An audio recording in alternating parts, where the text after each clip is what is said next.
Hello and welcome back to my channel for another Sun-Moon combination. If you're new, my name is Lorraine, and in this video I'm going to be talking about Aries Sun with Taurus Moon. I'm going to start off the video by talking about what a typical Aries Sun is like, and then I'm going to get into the moon placement and then talk about how the moon and sun probably interact and how it affects certain things. So if there's certain things about the sun description that don't quite make sense or don't quite resonate, then hang around till I talk about the moon placement and the combination, and then it will probably tie together quite nicely and make a lot of sense.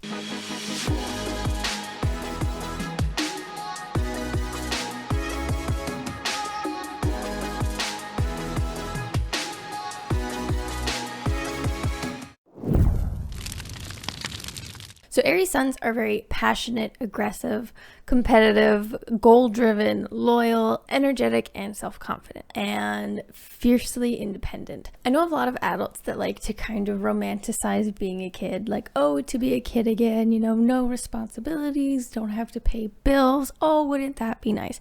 And I am like, hell nah, hell no. Like, I don't know about others, this is my personal experience, but as a kid, like, I don't miss being a kid at all. I much prefer being an adult, even if it means I have more responsibilities and bills. I much prefer having my own independence. So, like I mentioned, Aries love their independence, and because of this, they hate being told what to do, and I think most Aries don't enjoy having a boss, or at the very least, they don't enjoy not having any kind of autonomy or leadership position at work. So if you're an Aries or you know someone that's an Aries, they're probably far happier either starting their own business or being in some kind of leadership position at work, whether that's a supervisor, manager, or the CEO, or at the very least having a job where they have some form of autonomy with their work.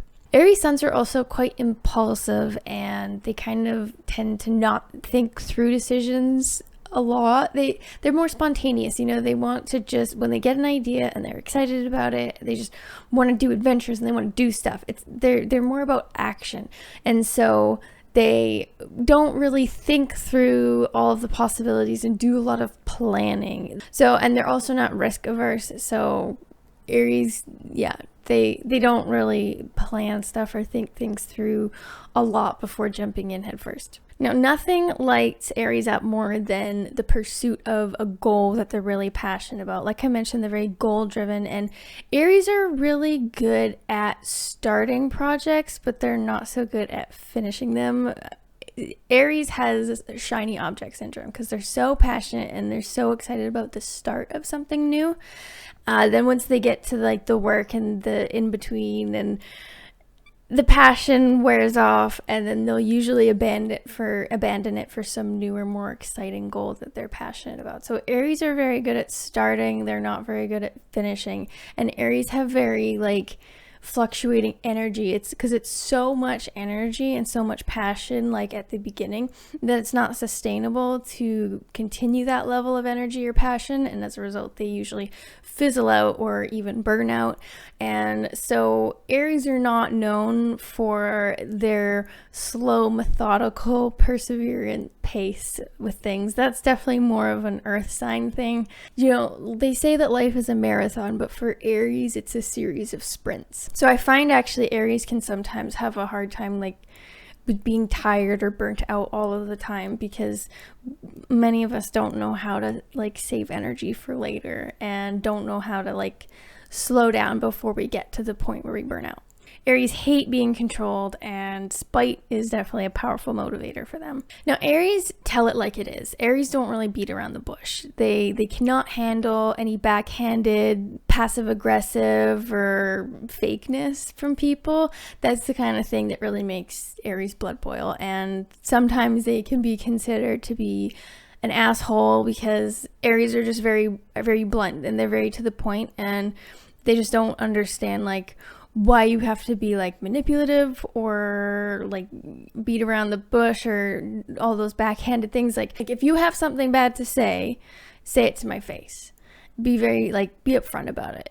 Now, Aries are very impatient, like I mentioned, and this is also the case when it comes to things like their temper. I find Aries Aries are probably the quickest to anger of all of the 12 signs, but they also get over it really quickly. So like I mentioned, it's so much energy and passion at the beginning, and then it fizzles out like a lot quicker than some of the other signs. Now, Aries are aggressive, like I said at the beginning, and this is true. It's not always a bad thing. What I mean is that Aries are very aggressive about everything. They love aggressively, they get angry aggressively, they approach projects and ideas aggressively. They get excited and they're very aggressive about how they express their passion. Now, Aries will stick up for and defend their loved ones no matter what. Like I mentioned, they're really loyal and very passionate. And I find usually if an Aries is getting angry, a lot of the time it could be because they're defending someone that they care about. Aries also really want to see their loved ones succeed. Aries are just passionate about so many things, and they're passionate about doing what they want to do and living their life how they please, because they're the first sign of the zodiac, so they are a more selfish sign. And this isn't always a bad thing, but they are the more selfish sign in that they put themselves first. And so that can be a good thing. It can also be a bad thing depending on how healthy this person is and how evolved or unevolved they are. Now, if they're healthy, I find because they put themselves first, they're much more inclined to then be able to do that for other people. They bring that passion and that vitality to the people they care about, and as a result, I find Aries can be some of like the best cheerleaders because they want to see the people around them be as passionate and excited about life and wants to push people to be the best they can be. Aries also, I think, are known for aggressive pep talks. So my partner has been the subject of many of those. And it's because we care and we also love giving advice. Now, Aries aren't the best at dealing with other people's emotions. Now, this does depend on the moon placement as well as other factors, but for the most part, Aries in and of itself, we are not the best at dealing with people's emotions. And that's not to say that we don't care, quite the contrary actually, but Aries, like when someone we care about comes to us to talk about a problem in their life or something that's making them upset, our knee-jerk reaction is to fix it. What can I do to fix it? We'll give advice because we think it's how we think that if something is making you upset or something is a problem, it needs to be fixed so it won't make you feel this way anymore. And it's kind of a learning curve for Aries. It definitely was for myself that sometimes when people come to you with a problem and they're talking to you about something, sometimes they just want to talk. They don't need you to fix it. They don't want your advice, even if we think they need it. Sometimes they just want to talk. And so that can be a challenging part for Aries because that's just not how we're wired. We're wired on like, let's fix this. I'll go beat up this person, like give you an aggressive pep talk. I'll give you lots of advice that you don't want. Let's make it better. So even if they're not best at dealing with the emotions or listening and just being there to console you, Aries do care. But Aries do not have a tolerance for people that just sit around and wallow and feel sorry for themselves and for a long period of time and just don't try.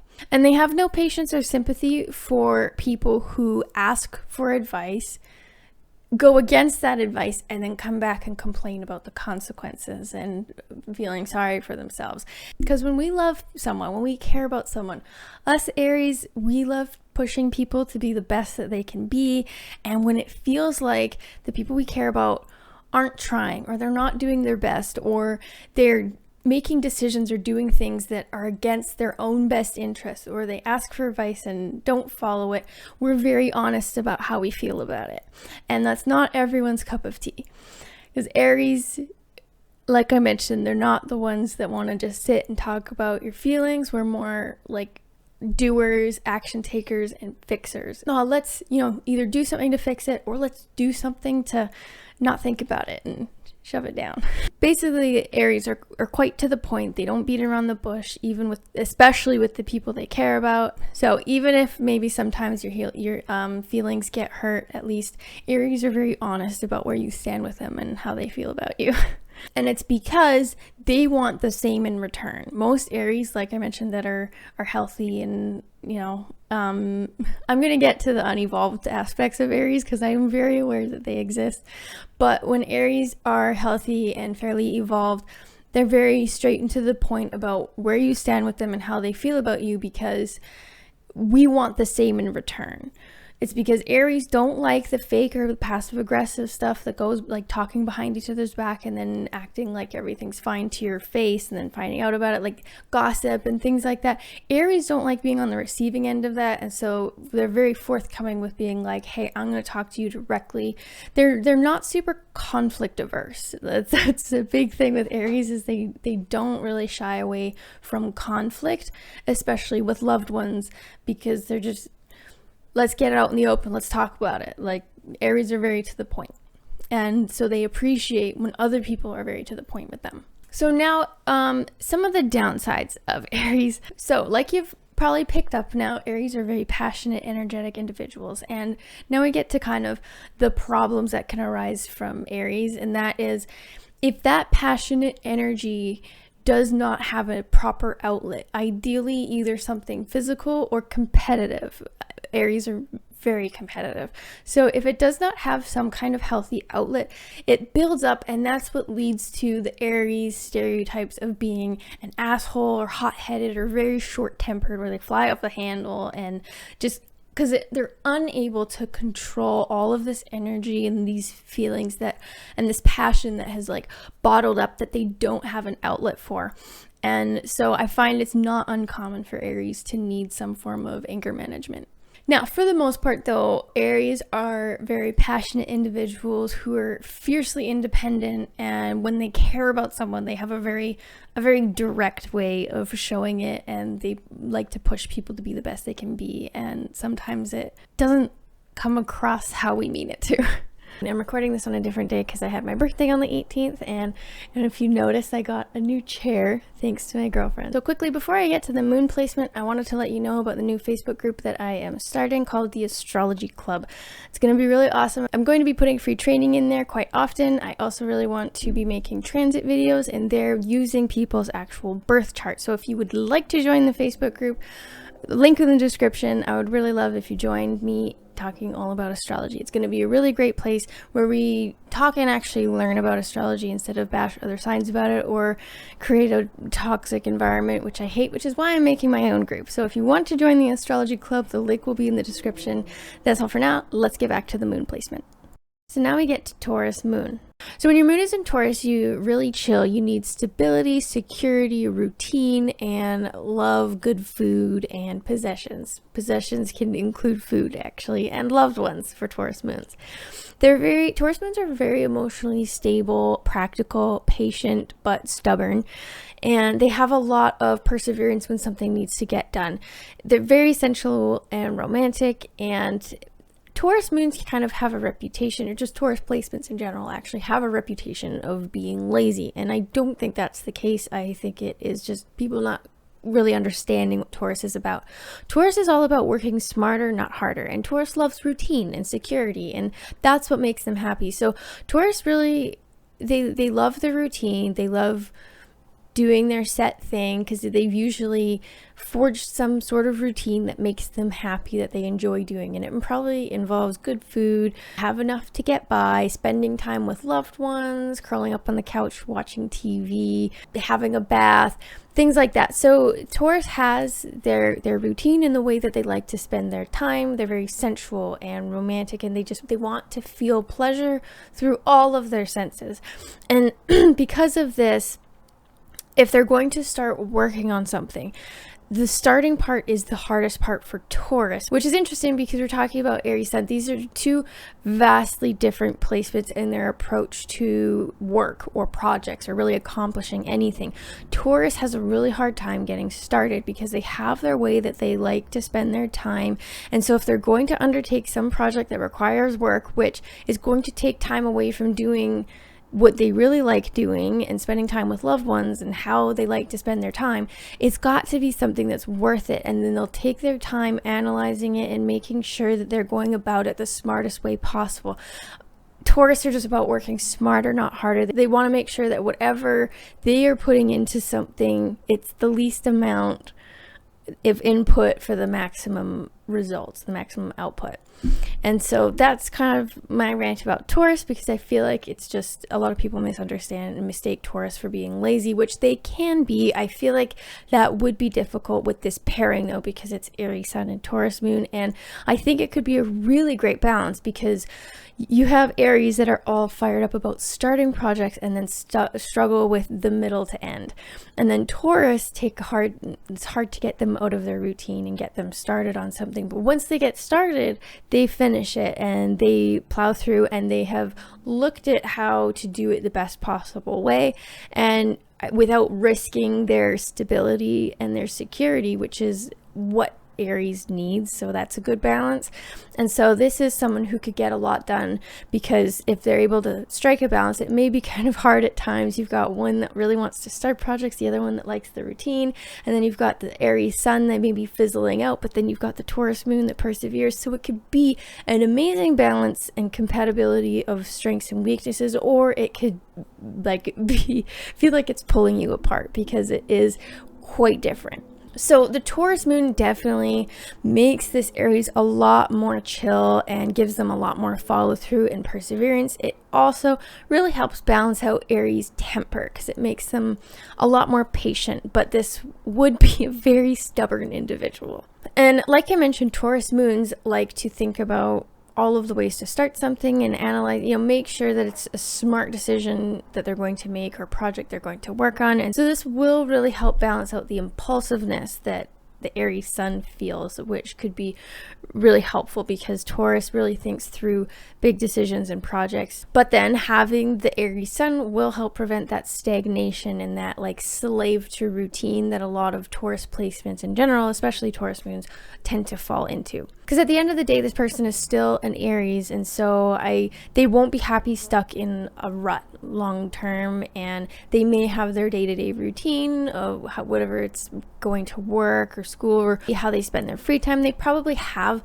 kind of this nice routine that they like to do as a Taurus Moon, but then overall they're probably still striving for more and bigger and better goals, because that's kind of what makes Aries happy. They're not content being stuck in one place forever and not having new projects to work on. Now, because there's a few things that are very different between these two signs, which one will win out? Is this person going to be more of enjoy the routine more, or are they going to be a little more impulsive? Are they going to think things through, or are they going to say whatever they want? And are they going to be better at starting or better at a methodical approach? Really depends on a couple things. Mainly, was this person born during the day or born at night? And if they're born during the day, they're probably going to relate a little more to the Aries Sun. If they're born at night, they're going to relate a little more to the Taurus Moon. And then the other thing too is, what houses are those signs in? Because let's say, for example, Aries is in the 11th house, and then you have your Taurus Moon in the 7th house. So then your Taurus Moon probably comes out a lot more in your relationship, in a close partnership with one person, and then the Aries probably comes out more when you're hanging around a group of people, or around your coworkers, or around fans, or just groups of people and friends and alliances.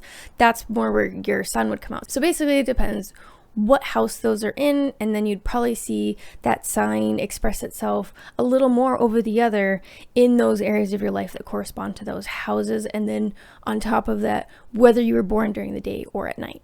That's all for today's video. Thank you so much for watching. If you like this video, please consider giving it a like and subscribing to my channel. I'm almost able to get my channel monetized, and so I would really appreciate the subscribes as well as the watch time. So if there is content that you would like me to make, please comment below and let me know, and I will do my best to make it. And if you want to join the Astrology Club, a link will be in the description. I hope to see you there. That's all for now. Take care.